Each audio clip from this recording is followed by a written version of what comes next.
Pour le compte du ministère de l'Économie et des Finances, le Conseil a adopté 2 décrets portant création, d'une part, de l'Agence burkinabé de la cinématographie et de l'audiovisuel, mais également de l'Agence nationale de promotion du tourisme, Faso Tourisme. L'adoption de ces décrets portant création de ces 2 structures s'est accompagnée également de l'adoption de leur statut particulier en vue de permettre donc l'opérationnalisation de ces 2 structures. Pour ce qui concerne l'Agence nationale de promotion du tourisme,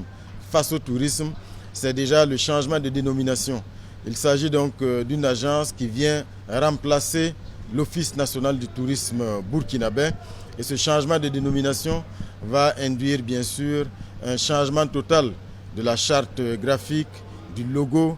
et un certain nombre donc de dispositions.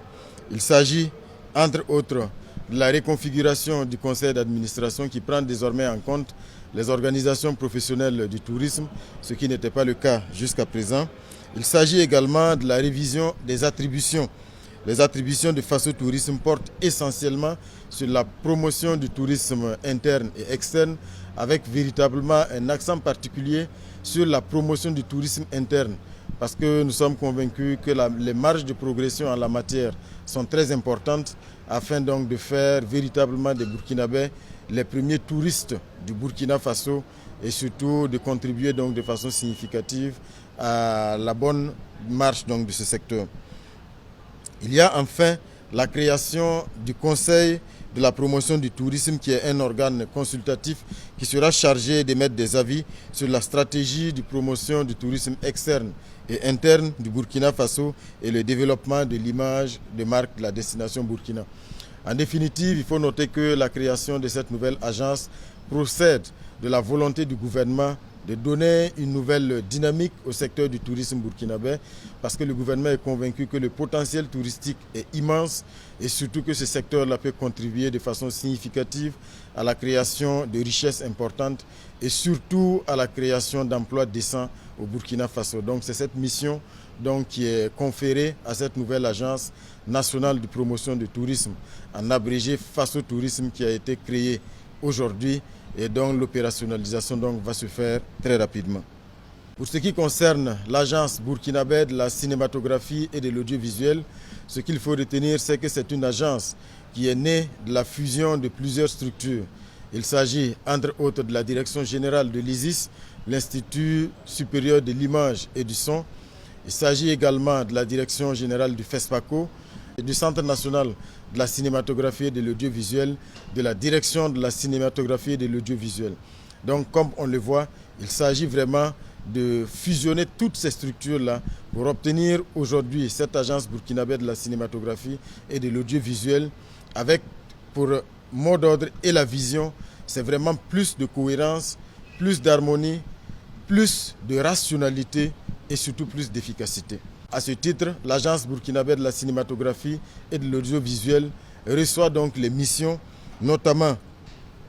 de soutenir le développement de la chaîne des valeurs de l'économie du cinéma et de l'audiovisuel au Burkina Faso, d'assurer la réglementation et le contrôle de la filière cinématographique et de l'audiovisuel, de tenir le registre public du cinéma et de l'audiovisuel, de contribuer à la structuration des acteurs du cinéma et de l'audiovisuel au Burkina Faso, d'appuyer la promotion des activités cinématographiques et audiovisuelles, d'assurer la formation dans les métiers du cinéma et de l'audiovisuel, d'assurer la protection, la conservation, la valorisation du patrimoine cinématographique du Burkina Faso, d'assurer la gestion et l'exploitation des infrastructures cinématographiques, de développer la coopération cinématographique et audiovisuelle, de mettre en place une billetterie nationale du cinéma et de l'audiovisuel, de produire ou de coproduire des contenus audiovisuels, mais également de promouvoir le cinéma panafricain. Au terme donc de la création de cette nouvelle agence burkinabé de la cinématographie et de l'audiovisuel, il y a la prise en compte de la nécessité aujourd'hui de répondre à un des défis majeurs qui se trouve être d'ailleurs vraiment le talon d'Achille du secteur cinématographique burkinabé. Il s'agit de la question du financement. Donc cette agence burkinabé de la cinématographie et de l'audiovisuel va recevoir en son sein un guichet qui sera chargé du financement de l'écosystème du cinéma dans son ensemble. C'est un guichet qui va donc recevoir les projets cinématographiques avec tout un dispositif d'appréciation de ces projets-là, mais aussi d'octroi de financement pour que les acteurs du cinéma puissent donc pouvoir donc avoir les ressources nécessaires pour la mise en œuvre de leurs projets cinématographiques, depuis le développement, l'écriture, jusqu'à bien sûr la production, le tournage des films, mais aussi l'exploitation. À ce niveau, ce qu'il convient également d'ajouter, c'est que c'est une vision qui se veut holistique pour la prise en charge de l'ensemble du secteur du cinéma au Burkina Faso, afin que le cinéma puisse véritablement s'industrialiser, parce qu'on parle d'industrie du cinéma et de l'audiovisuel, mais il y a encore beaucoup à faire pour y parvenir. L'adoption de la création de cette nouvelle agence burkinabé de la cinématographie et de l'audiovisuel est assortie de dispositions transitoires en vue de ne pas perturber bien sûr l'organisation de la prochaine édition du Festival panafricain du cinéma et de la télévision de Ouagadougou, le prochain FESPACO qui se tient en février prochain, mais pour ne pas aussi perturber le fonctionnement des structures qui ont été donc fusionnées en attendant l'opérationnalisation et la mise en œuvre des différents organes de la nouvelle agence.